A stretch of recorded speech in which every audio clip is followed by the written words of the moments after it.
Grace. I guess Jamin's still alive. Look at this clown. I joked. Choking on a sweet dart.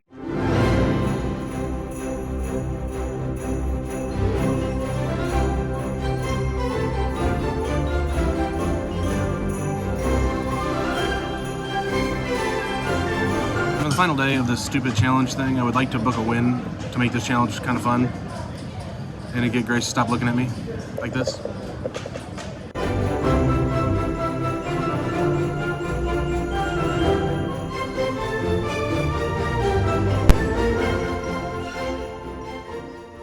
Guys, we are back. It is day number 5. Cinco, as my Espanolish followers might say. Now, I'm not playing this hand. You guys have been asking for hands from Grace, so guess what we have? This is a hand from none other than Grace. And the reason I'm showing you this hand, not just because she's playing it, but I want to show you what kind of game we're in, because it's a doozy.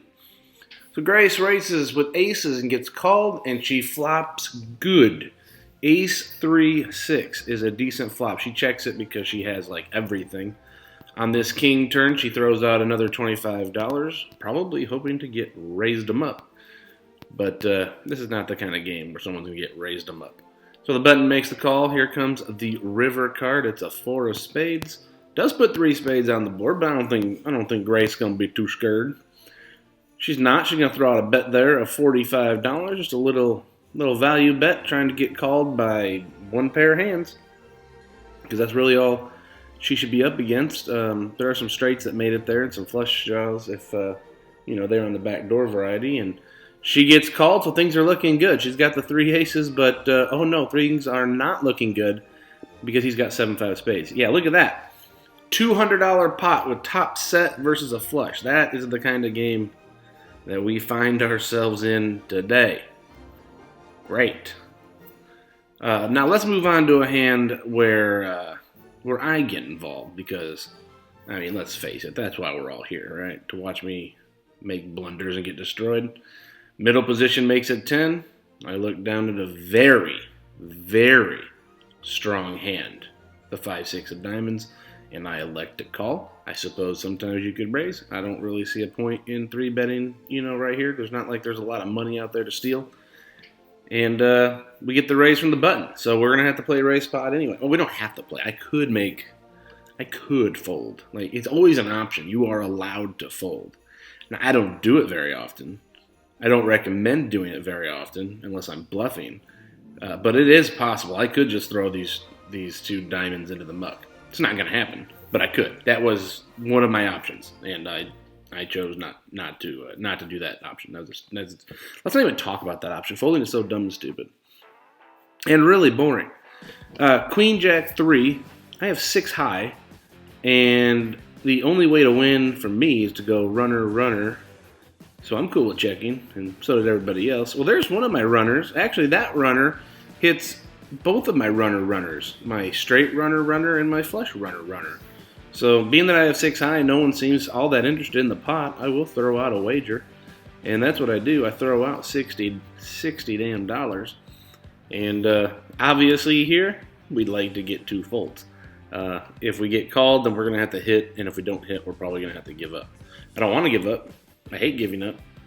But, I mean, what are you going to do? 5. Well, now I can't bet because I made a pair. Now I have showdown value.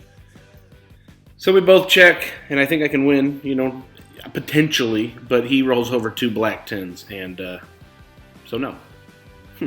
No, I cannot win. Who would have thought? Moving on to a third hand, another hand where you're going to watch me play, and I got the ace 10 of spades. Now that's a good hand. That's a quality hand. I choose to limp the straddle, and probably because... Well, not probably because I know the guy in the cutoff is a very aggressive player, and I didn't want to get 3-bet and have to play it out of position. I'd much rather just get raised and play it out of position.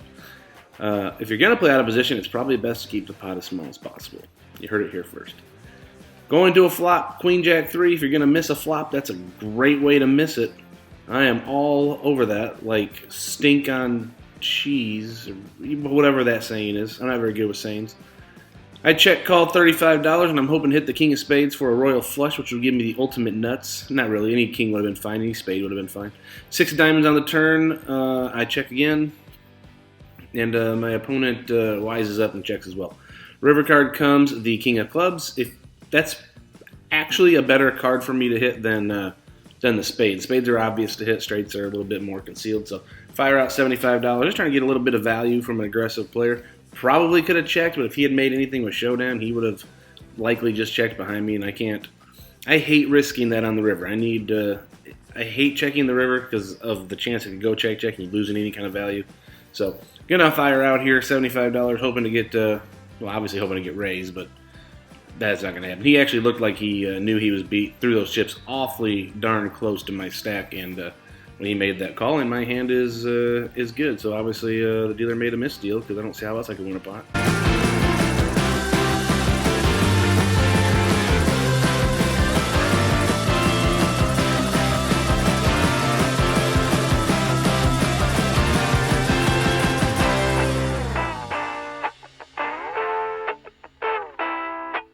I played a hand against a guy I consider to be sort of my nemesis. I never beat him.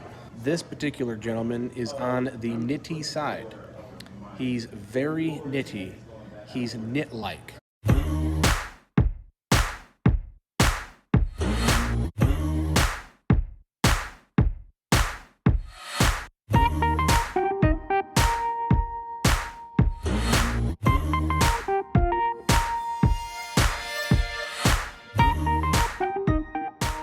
So, anyway, he does call and claims 3 aces. I would imagine that is exactly what he had. And I win the pot. It is going to be an early night for us tonight because we have to get on the road tomorrow early. However, there's a tornado watch until midnight, and I don't want to drive in tornado watches, so we're going to at least stay till midnight. And I don't care if you call me a pussy. I don't like tornadoes. So, fuck you. I've moved seats. I hate moving seats. Actually, I don't even know if I move seats. Well, I definitely move seats. I'm at different seats, so I definitely move seats. But I might have moved tables altogether. In fact, I know that's what I did. I don't remember that. I don't have any notes that say that, but I remember because I'm a steel trap. And I hate this seat because in this seat, if I want to see to the left, I have to look to the left. If I want to see to the right, I got to look to the right. I don't like it. I like to be in the 2, the 3, the 8, or the 7. Because then I can just look straight ahead and I can see everybody. Now, what is going on in this hand? So I'm in a blind, it looks like, and at some point had made it $25. Then the under the gun +1 player who had limped and then 3-bet. So he limped in and then raised, the limp raise, which is stupid. I don't like the limp raise because, it screws everything up. I like to be the aggressor. I like this to be my pot. Now, I could definitely come in for a 4-bet here, especially since I'm out of position, but I'm a wussy pants, so I don't. And I just call, and we go heads up to a flop. And everybody knows that when you have ace-king, this is what the flop looks like. 10, a 7, and a queen. Always miss. It's impossible to flop a pair with ace-king.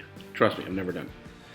I check, because I don't have anything, and I'm out of position here. I'm probably just going to give up on most bets there, but I don't have to, because he checks, and the queen hits the turn. Now, here's the thing. If I had ace-queen, I would have checked the flop, because that was the way that the hand was naturally progressing. And then on this turn, that's a queen, I would have bet. So if I would do it with ace-queen, or king-queen, or any queen, I would probably bet now. And that's why I did. I bet now, because I would do it with a good hand, and I don't have a good hand, so balance. So I bet $80, and the under the gun +1 player decides to call the $80, which I kind of think is dumb and stupid. The river card comes the 8 of hearts, and now what do? We can bet if we're crazy, or we could check and see what he does. If he checks behind, then he probably has like a small 1-pair hand, but he bets $130. So now we have to decide, well, shit, does he have a hand or not? Problem is, he could be bluffing with the best hand, like a lot of the time. So I just get out of dodge, throw that hand away. Do I love it? No. Do I hate it? I'm not sure. Do I like it? No. Just one of those stupid hands, and you play a lot of hands like that, they add up, and then, losses can happen. So I recommend trying to avoid that stuff. If you remember from, I don't know, a couple days ago, I told you that if you hit a royal flush in diamonds, you get money. So, like a lot of money, like almost 10 grand. So in this particular pot, after we checked this flop, where I flopped the gutter to the Royale, you're not going to see me be too aggressive here. And I know I shouldn't pay any attention. You guys told me what those boards are called, and I don't remember what you guys said. Montegraph board, I don't know, something weird. So I missed. I shouldn't play for that kind of stuff, but $10,000 in 2-3 games, pretty good. Here I have Jack 10. I don't want to run the risk of him checking behind me, so I throw out a bet of 25, and then he raises me to 75 when the board pairs.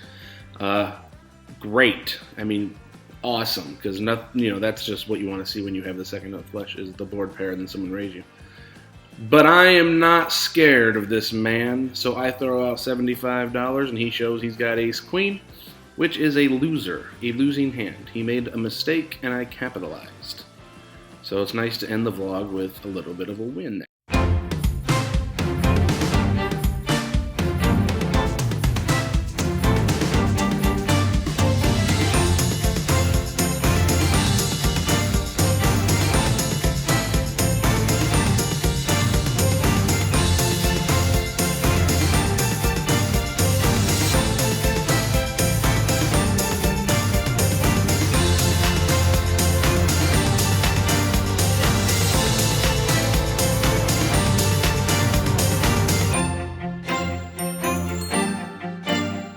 Today in for $1,500, out for $1,750.